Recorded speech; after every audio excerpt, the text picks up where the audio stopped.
Isaia vazhdon të shpall mëkatet e ndryshme të popullit dhe gjykimin e Perëndisë që do të vijë mbi ta.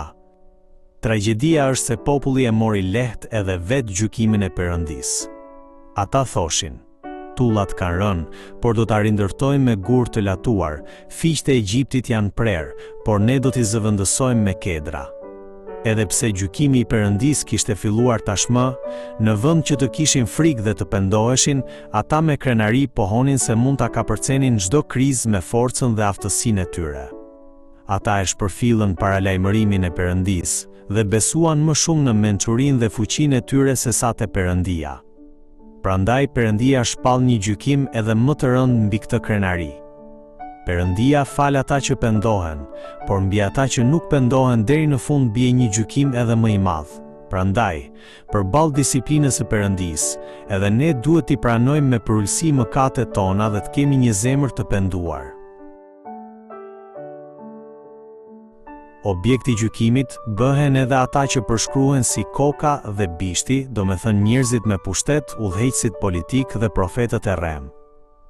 Ata kishin përgjegjësinë ta drejtonin popullin në rrugën e drejtë, por përkundrazi e çuan në rrugë të gabuar. Si pasojë, i gjithë komuniteti humbi devotshmërinë para Perëndisë dhe u zhyt në mëkat. Më në fund, shoqëria u shndrua në një bashkësi kaosi dhe shkatërrimi, ku njerëzit dëmtonin dhe përpinin njëri tjetrin.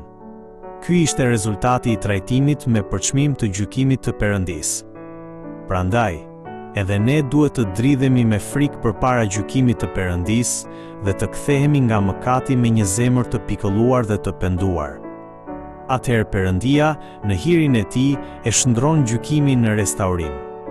Prandaj, shprehja që përsëritet në tekst, dora e tij mbetet e shtrirë, nuk do të thotë vetëm se gjykimi vazhdon, por tregon edhe durimin dhe mëshirën e Perëndisë, i cili vazhdon ta thrasë popullin në pendim. Perëndia është ai që pret që mëkatarët të pendohen, të kthehen dhe të restaurohen, në vend që t'i shkatrojë ata.